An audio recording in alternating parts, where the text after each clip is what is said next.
guys, Robert Maxwell with the Man Factory, and in this video I want to give you a little tour of this walk that I take most every day between our little cabin in the woods and the office my dad and I share where we both work.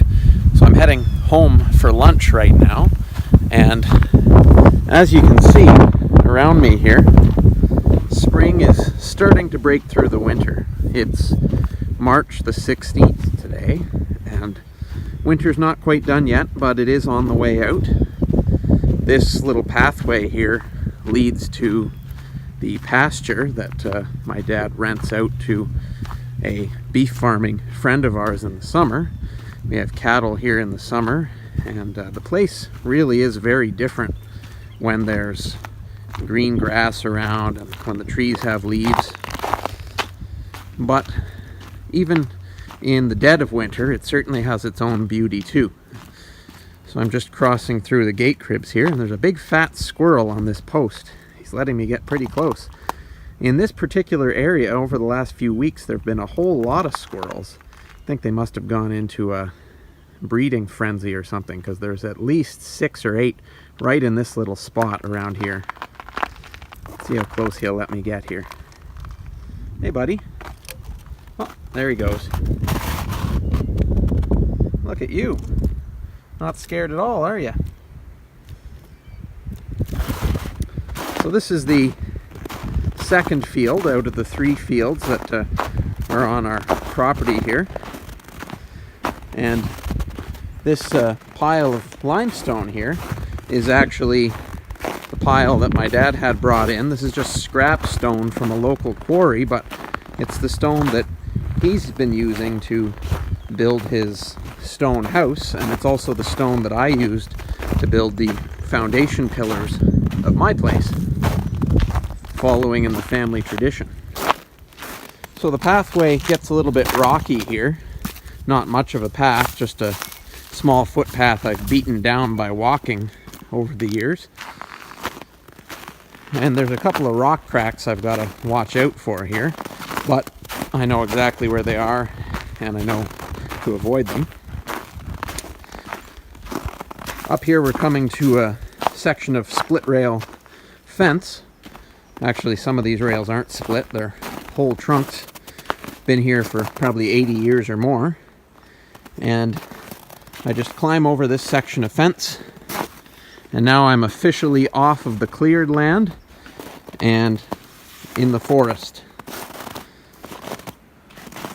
So I'll just keep going here, and eventually this little trail through the woods leads to the small road that I had put in leading to our cabin.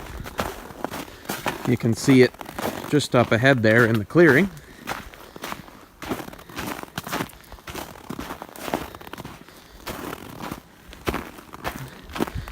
Here we are breaking through the trees,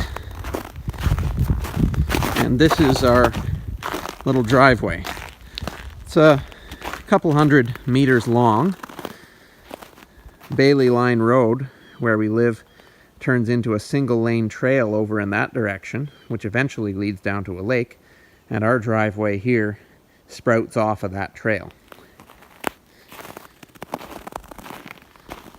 Now that I'm kind of in this semi-cleared area of driveway, although there is still plenty of shade, I can feel more of the sunshine, and it's nice to feel how the sun's actually getting a little bit of warming power at this time of year. You know, sometimes in the dead of winter you can have sunny days, but not much heat in the sun in the midwinter. But now the sun is finally starting to get a little bit more heat, and that's nice.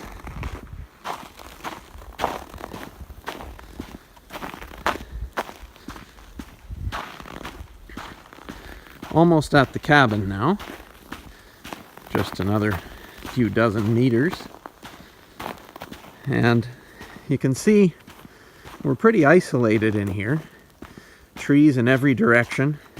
That's exactly how I wanted it. I didn't want to have any visible neighbors. I didn't want to be seen by people driving by on the lake trail, which runs parallel to this section of driveway. And, you know, we like our privacy, and we like the backwoods atmosphere that we have here.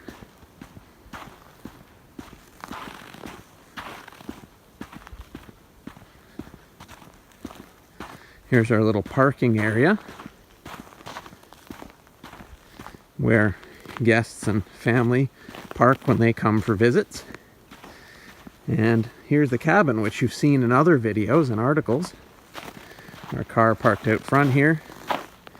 Firewood piles over here. And this is where we call home. So, I hope you've enjoyed this walk to our cabin. It's a walk I get to enjoy every day. And thanks for watching. I'll see you next time.